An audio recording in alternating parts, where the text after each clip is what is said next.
આ જર્નીમાં મેં 3 વસ્તુ તમારાથી શીખો. તમે જે બિઝનેસમાં જાઓ છો એમાં ફૂલ ડીપ ડાઈવ કરી નાખો છો. ડીપ જ જવાનું. એમાં ના તમે ટાઈમ જોવો છો ને સમય કાંઈ નહીં, it's pure deep dive. Second, તમે એ જોવો છો કે જે તમારા એસ્પેક્ટ છે એ તમે બિંદાસ શેર કરો છો. થર્ડ, તમારું વે ઓફ રિલેશન મેનેજમેન્ટ છે, દેટ ઇઝ ગ્રેટ.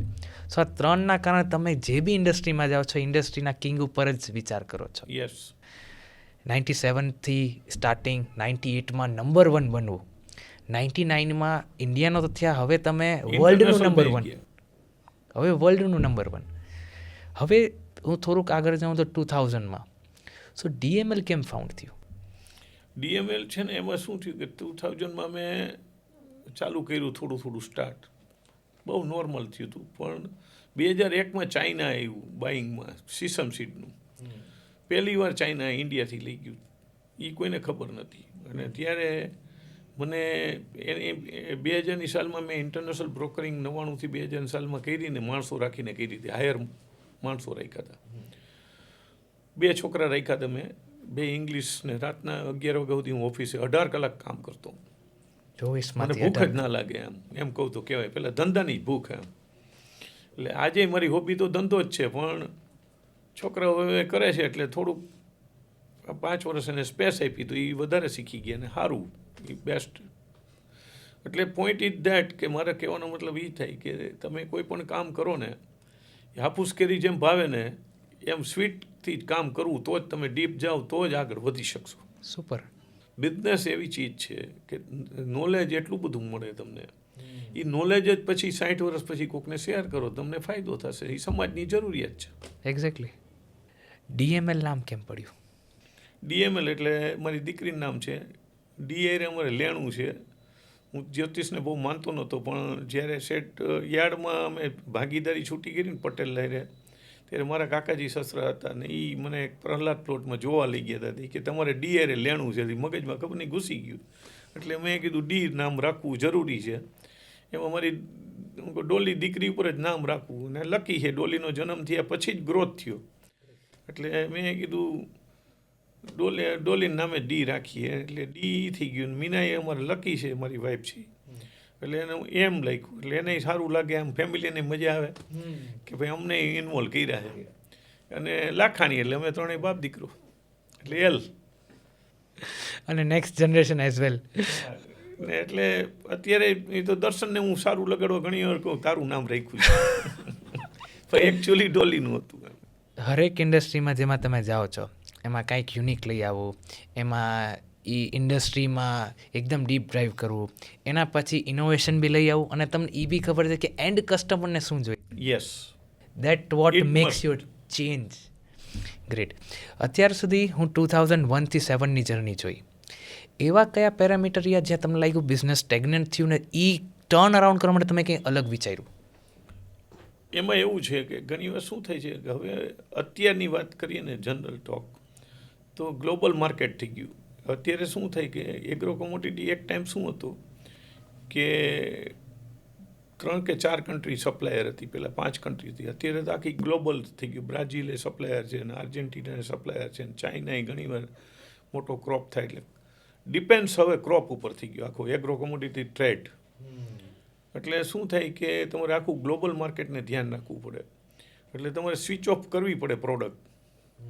ઘણી વખત સુગર અત્યારે છે તો સુગર અત્યારે ડિસ્પેરિટી છે. કોટન તો કે અત્યારે ઇન્ડિયા કોટનનો ભાવ ઊંચા છે, એટલે એક્સપોર્ટ જે એક ટાઈમે 1 કરોડ 10 લાખ ગાંસડી થતી હતી, આજે ખાલી 5-10 લાખ ગાંસડી થાય છે.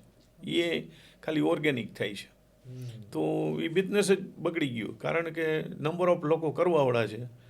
40-50 જણા હવે છે, પહેલાં તો 110 જણા હતા. તો એ 40-50 કોમ્પિટિશનમાં કાંઈ પૈસા મળે નહીં, તો એ કાંઈ ધંધો કરવાનો કોઈ અર્થ નથી.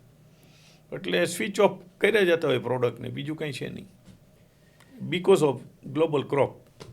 તો તમે એમ માનો છો કે હર બિઝનેસની એક સ્કેરસિટી જોઈને તમને ચેન્જ થવું જરૂરી છે? Diversification it must for business. Reliance છે ને 1969માં ધીરુભાઈ એડનથી આવ્યા, પછી આફ્રિકા ગયા હતા. અને આફ્રિકાથી એનું એક ડ્રીમ હતું કે મારે પેટ્રોલની મોટી પેટ્રોકેમિકલની ફેક્ટરી કરવી છે. એ ડ્રીમ લઈને આવ્યા હતા. અને ગોલ છે ને એ જરૂરી છે કોઈ પણ બિઝનેસમાં. પણ ધીરુભાઈની પરિસ્થિતિ એવી નહોતી કે પૈસા નહોતા, એટલે પછી એક બે કન્ટેનર એ એડનમાં ને બધે સાઉદીમાં ને સપ્લાય કરતા હતા, પલ્સેસને એક્સપોર્ટ કરતા હતા. 1969માં શારદા ચેમ્બરમાં બેસતા, હું એની ઓફિસે જોઈ આવ્યો, એનું ઘરે જોઈ આવ્યું, 8-10 હોટલ પાસે ઉપર ભુવનેશ્વરમાં. એટલે ધીરુભાઈની પણ એવી રીતે જ હતી. એટલે એગ્રોમાંથી એ ડાયવર્ટિફિકેશન કરતા ગયા ધીરે ધીરે. અને એ પહેલાં આવ્યા આપણે ટેક્સટાઇલમાં આવ્યા, યાનની ફેક્ટરી કરી હતી રિલાયન્સ ઇન્ડસ્ટ્રીઝના નામે.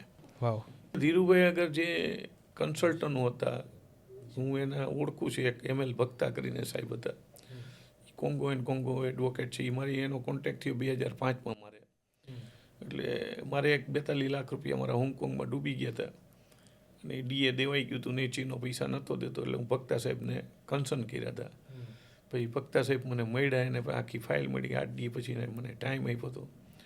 બહુ મોટી ફર્મ છે ફોર્ટમાં, કોંગો. અત્યારે ભક્તા સાહેબ ગુજરી ગયા. કે ત્યારે એની ઉંમર હતી 64 વર્ષ. એટલે 20 અત્યારે તો એ કંઈક 81 હોય ગયા. ત્યારે એ બોર્ડ ઓફ ડાયરેક્ટરમાં બેસતા રિલાયન્સમાં, અને ખાસ ગાઈડ કરતા, અને લીગલમાં એની ટીમ હતી. એટલે મને ભક્તા સાહેબે ઘણી બધી વાત કરી. અને પછી મેં કીધું તમે હવે આ ઘડિયાળ બંધ કરો, નહીં તો તમે ચાર્જ મને આગળ લેશો. એ ઘડિયાળના કાંઠે પૈસા ડિસ્કશન કરવાના ગયા એ ટાઈમે 2005માં. એને હું મળ્યો હતો. હું એટલે હાઈલી માણસોને બધાને બહુ મળ્યો છું. હાઈલી થિંકવાળાને, હાઈલી વિચારવાળા બધા કરતા હોય, બિઝનેસ ડેવલપ કરતા હોય, બિઝનેસ ટાઇકૂન હોય, એને બધાને મળ્યો છું. એનાથી એનો ગ્રોથ શું કામ થયો હોય એ પાછા મને ગાઈડ કરે, સપોર્ટ કરે કે તારામાં બહુ ઘણી કે સ્કિલ છે, એટલે તું હે ને ઘણો બધો ઉપયોગી છું. અને ઘણા બધાને ઉપયોગી થયું છું, ઘણા બધાના નુકસાનીઓ બચાવી છે. 14 સ્ટેટ, 42થી વધારે કન્ટ્રીઝ, અને હર વર્ષે 20,000 કન્ટેનર્સ. આ જર્ની કેવી રહી? 2007માં મેં જ્યારે કોટનમાં આવ્યા ને એ પછી 2015 સુધીમાં 2200 કરોડનો મેં એક્સપોર્ટ કરેલું મારા શોલ્ડર ઉપર. ત્યારે દર્શનનો કેટલો બધો કોઈ કોન્ટ્રીબ્યુશન નહોતો. હા, એનું 50 કરોડનું કોન્ટ્રીબ્યુશન હતું એક્સપોર્ટમાં. એટલે ત્યારે લર્નિંગમાં હતો. પછી 2007થી 2015 સુધીની જર્નીમાં અમે લગભગ 8,000 થી 10,000 કન્ટેનર હેન્ડલ કરતા હતા. એ પછી ધીરે ધીરે દર્શનને ગ્રીપ આવતી ગઈ, એમ એ કામ કરતો ગયો. 2022થી 2025 સુધીમાં 17,000 કન્ટેનરથી લગાડીને 20,000 કન્ટેનર સુધીનું હેન્ડલિંગ દર્શન કરી રહ્યો છે અત્યારે. અને એ એનું અચીવમેન્ટ છે. એટલે મારા દીકરાએ મારો ધંધો ને આગળ વધાર્યો. અને મેં જ્યારે કર્યું તે અમારું પ્રીમિયમ એક્સપોર્ટ હાઉસ કંપની 2015માં થઈ ગઈ હતી. ત્યારે એક ગવર્મેન્ટનો બેનિફિટ હતો કે ગોલ્ડના લાયસન્સ પ્રીમિયમ એક્સપોર્ટ હાઉસ કંપનીને જ મળતા હતા. એવી ઇન્ડિયામાં ખાલી 29 કંપની હતી, એમાંથી એક DML હતું.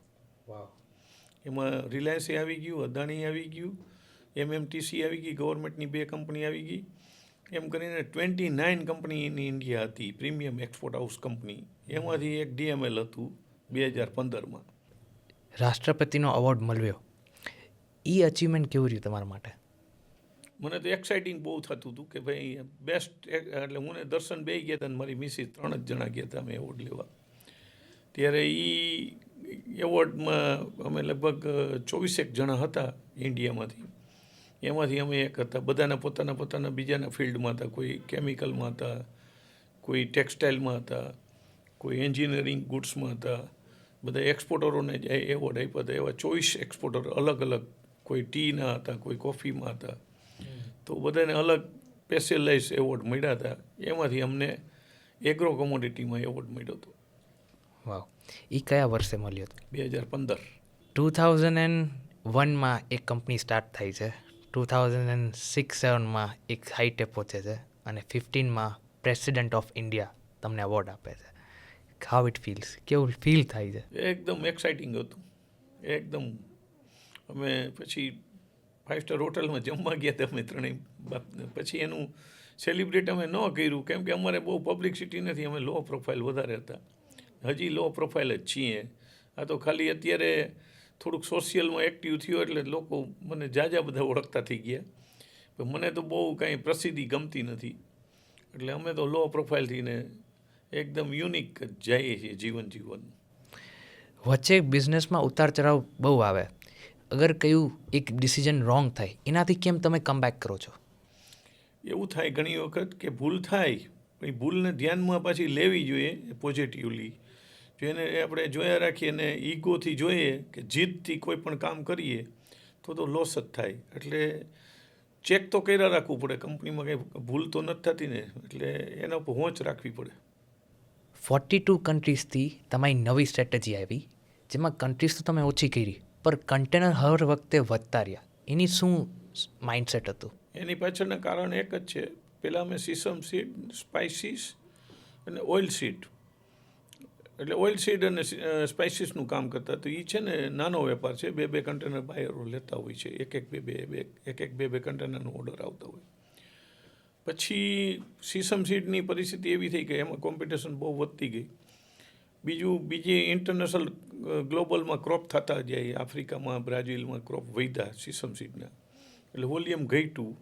એની અમે નંબર ઓફ એક્સપોર્ટરો હતા, એટલે કોમ્પિટિશન વધારે હતી. એટલે અમે સ્વિચ ઓવર કરી કે ભાઈ પ્રોડક્ટ ચેન્જ કરીએ. એમ ચેન્જ કરતા ગયા એટલે કેસ્ટર ઓઇલ છે એનું માર્કેટ છે ને મેજોરિટી ચાઇના છે અને ફ્રાન્સ છે, થોડું યુરોપ છે, થોડું અને થોડું બીજે છે, એટલે 8-10 કન્ટ્રી બાયર છે. પછી રેપસીડ મિલ છે તો એની 10 કન્ટ્રી બાયર છે. સુગર છે તો એમાં 15-17 કન્ટ્રી બાયર છે.